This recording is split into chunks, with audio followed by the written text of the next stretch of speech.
Hi, my name is Carlos Mayer, also known as Mayer139. I am a sculptor, I'm a painter, legendary graffiti artist. And I've been challenged to demonstrate graffiti in increasing levels of complexity. Graffiti is a letter-based art form, a sophisticated style of penmanship, where you give yourself a name and you embellish it with signifiers that are common in the culture. This is my interpretation of graffiti, but everyone has their own style. Level 1, basic tag. A basic tag may seem like a simple step, but what we're focusing on is choosing a name that we're capable of stylizing. So you have to learn those forms and those gestures and that muscle memory before you move on to the next level. I chose the name Mayer because I thought Nightmare was a cool name to have as a kid who was terrorizing the streets with my tag. But then I cut it down to Mayer. Mayer is M-E-A-R? M-A-R-E. M-A-R-E, yeah, Mar, man. For the next level, we're going to take basic penmanship and make a design, a graffiti design. Level 2, finding your own style. We start taking the tag and start embellishing it and adding design to it, giving it character. So something to consider about graffiti style writing. Go back and reference when you were a kid and you were learning how to write your name in straight letters. You had to learn form and balance, and then you had to learn how to write a signature. So now that signature had to have your personality and your swagger. You can take that concept over into graffiti as well. One of the traits of the Broadway elegant style is that it's round and long. It would start off nice and tight and small and round at the top and then kind of open up a little bit more in the bottom as it elongates. And that's a very unique aspect of this lettering form from the late 60s and early 70s. In level 1, we used a basic stock cap. In level 2, we use a fat cap. Now this cap allows you to have a broad stroke when you paint your name. Now that we've learned about hand styles, let's talk about embellishing. Level 3, embellishing a tag. There are many embellishments you can add to your tag. You could add stars, exclamation points, quotations, underscoring lines with arrows that point down. You can even put force fields around it. With some of these elements, you're letting people know something about you. One of the embellishments I like to use is the crown M. To me, that signifies that I'm a style master, but also that I'm crowned up from the ground up. Now that we've worked on our style a bit, let's go get up. Level 4, throw-ups, aka throwies. A big part of graffiti is getting your name up everywhere you can. With the throw up or throwy, I condensed my name Mayer, M-A-R-E, to M-E so that I can produce them quicker and faster and more abundantly. Bubble letters, also known as softies. You're supposed to do them really quick, outline them, fill them in, and move on. The numbers in a signature, like mine, Mayer139, that tells you I'm from 139th Street. So it's kind of a geotag before the term geotag in technology. Now that we've learned about tags and throwies, let's move on to more complex forms of graffiti. Level 5, planning a masterpiece. Today I'm calling this piece a masterpiece because of how it's going to evolve from one simple drawing on paper into a magnificent painting.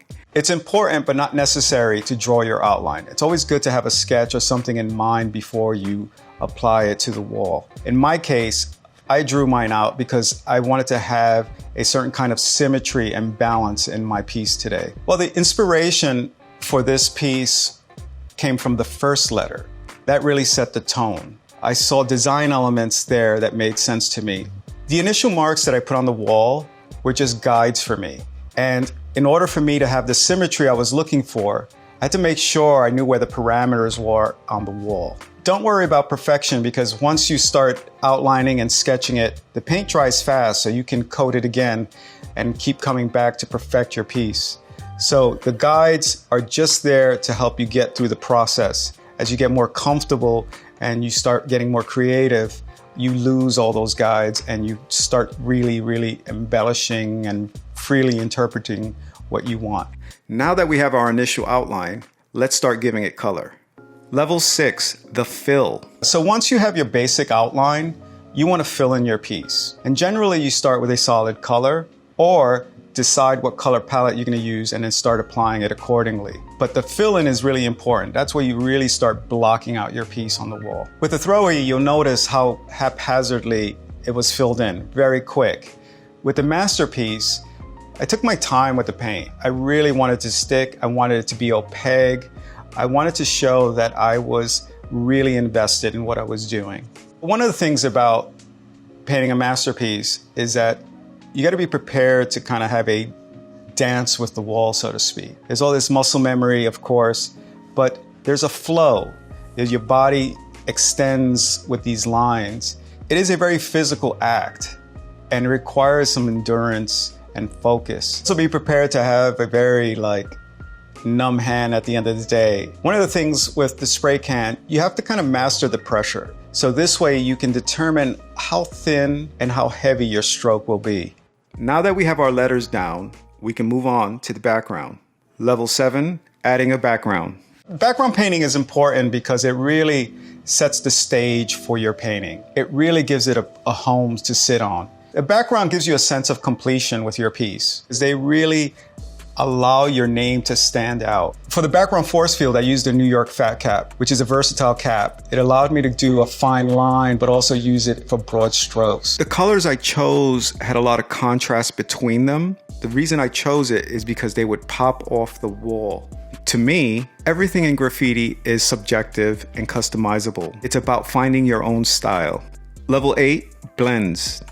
Blending colors is a technique that allows you to really give form and shape to your letters. You can do gradations from dark to light, but also you can do highlights that really accentuate and give it body or roundness or even reflection of a light source. The blending technique I used, I chose to do it very subtly, so it gives the letter some kind of volume, a little bit more oomph, but not too much. So part of the technique I was using with the blue shading has a lot to do with finger pressure, and I was releasing air out of the can so I'd have a softer spray, and also the distance matters and at how fast you turn your hand when you're spraying.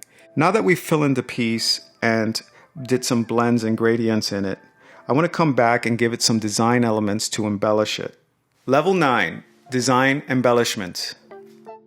I did some embellishment on the piece with purple dots and designs that are on the left side of the piece structure. You can use whatever you want. There are no rules. There is a foundation, but there are no rules. You can design whatever you want, however you want within your piece. This way, it starts to bring more life to the whole production. Level 10, the final outline. An outline can make or break your piece. Graffiti is style writing, so your letters have to be on point. It could be a great fill-in and great colors, but your outline's important because it really defines your letter structures. It's the most important part of the process. There are certain things you could see in an outline that's not very good, whether the line is not straight, whether there are a lot of drips. So it's all about practice and making sure your form is on point. Colors are secondary. Getting your outline done is one of the most important parts of your masterpiece because this really brings out your lettering style. You can paint all the beautiful colors you want and it could hide your outline. And you could be judged on it by, yes, being a nice painting, but not a good style. It's probably the most challenging and nerve-wracking of all because you want it to be as crisp and clean and precise as possible. With the outline, I use a thin cap. That's important because it allows me to really carve out my piece with a fine line and not have the overspray or have a lot of drips. When you're putting your final outline, this is where your muscle control comes into play. This is where your muscle memory matters so that you know how to move not just your arm, but your body weight along with the shapes of your letters. At this point, I could walk away and be done. But I want to add one more layer of complexity to really highlight my piece. Adding highlights is subjective. It all depends on your style. Hitting the piece with the white highlight really makes it pop. It suggests something. It suggests that light is striking the piece. It gives you a sense of volume. While it's a 2D object, it makes it look 3D. There are variations on highlights where you can do straight lines across and smaller lines intersecting it to make it look like a shine. But in my instance, I did a fast streak with a nice hazy finish at the end of it. The nice thing about giving it like a soft hazy finish, it gives it a sense of luminance and brilliance as if it was a glass surface. Level 12, the future of graffiti. Graffiti is about getting your name up as much as possible. Now with digital graffiti, you can spread your name and your artwork throughout the internet around the whole world. You can now apply it on different platforms, from AR to VR to 3D print and into the metaverse. The New York City subway system brought my work to millions of people. The internet brought my work to billions of people. It has also allowed me as an artist to expand and see graffiti in very different form. And it's really important because now with virtual reality, I can draw these graffiti sculptures in space and walk around them and articulate them in very different ways that I couldn't have done before in traditional means. So let's take a look at this M. Consider that we started level 1, writing our name very straight up and down, and then gave it style. Then we modeled it in 3 dimensions in VR and output it for 3D printing. And now I can place this anywhere I want in the public space. And it could be an Easter egg for anyone who finds it.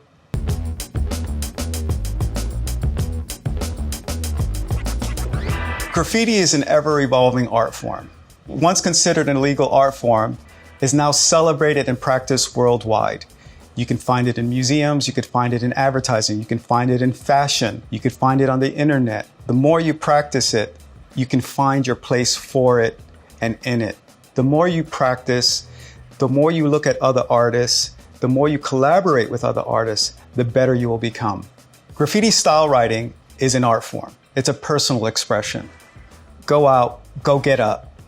Full disclaimer, don't get arrested.